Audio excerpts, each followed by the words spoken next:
Welcome to வனதிஸ் kitchen. வாங்க, இன்றைக்கி பாவக்காயில் ஒரு பச்சடின்னு சொல்லுவோம் இல்லையா, வெல்லம் போட்டு பண்ணுறது. மாங்காய் எப்படி வெல்லம் போட்டு பண்ணுறோமோ அதே மாதிரி பாவக்காயை வெல்லம் போட்டு ரொம்ப டேஸ்ட்டாக இருக்கும். சாதத்தோடு போட்டு சாப்பிடுவோம். நாங்கள் அது கொஞ்சம் குழம்பு மாதிரி வச்சுட்டு ரைஸோடு போட்டு கூட சாப்பிடுவோம். இல்லை அதுக்கு பிடிக்காது, ரைஸோட வச்சு சாப்பிட்டிங்கன்னா சூப்பராக இருக்கும். ட்ரை பண்ணி பாருங்கள். பாவக்காய் சாப்பிடாதவங்க கூட சில கொடுத்தா சாப்பிடுவோம். குழந்தைகளுக்கெல்லாம் கொடுத்தீங்கன்னா அவங்க சாப்பிடுவாங்க கண்டிப்பாக. எண்ணெய் வச்சு கடுகு போட்டு வெங்காயம் போட்டிருக்கேன். ஒரே ஒரு தக்காளியை பிரிஞ்சு விட்டுருக்கேன். இதில் புளி தான்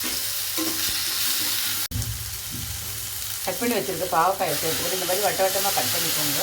கொஞ்சம் பழுத்த பாவக்காயாக இருந்தால் கூட வெயிட் பண்ணாமல் இது மாதிரி செய்யுங்க.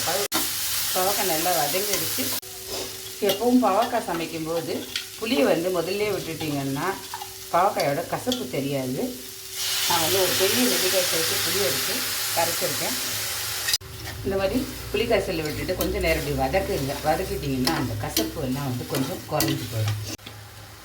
கொஞ்சம் போல் மஞ்சள் பொடி, குழம்புக்கு தேவையான மிளகாய் பொடி போட்டுக்கிறேன்.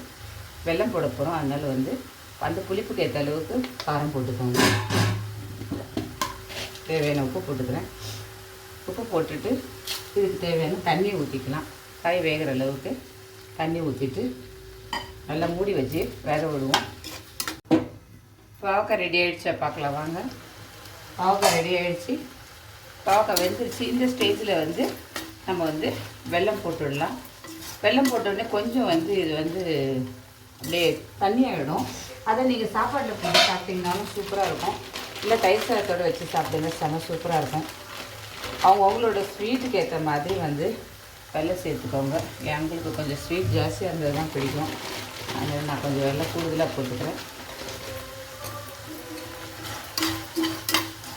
வெல்லம் மெல்ட் ஆகி அதோட அந்த வாசனை போனதுக்கப்புறமா இறக்கிடலாம். கொஞ்சம் நேரம் இருக்கட்டும். வீட்டில் ஒரு 80 வயசுக்கு மேலே ஆகிட்டவங்கள பார்த்திங்கன்னா என்ன சமைச்சு கொடுத்தாலும் காரம்னு எதையுமே சாப்பிட மாட்டாங்க. அவங்க அந்த வயசுக்கு மேலே முழுக்க தயிர் சாதத்தில் இறங்கிடுவாங்க. தயிர் சாதம் மாத்திரம்தான் சாப்பிடுவாங்க அவங்க. அந்த மாதிரி சாப்பிட்றவங்களுக்கு இந்த மாதிரி மாங்காய் பச்சடி, இந்த மாதிரி பாவக்காய் பச்சடி எல்லாம் செஞ்சு கொடுங்களேன், சூப்பராக சாப்பிடுவாங்க. இது என்னோடய அனுபவத்தில் சொல்கிறேன்.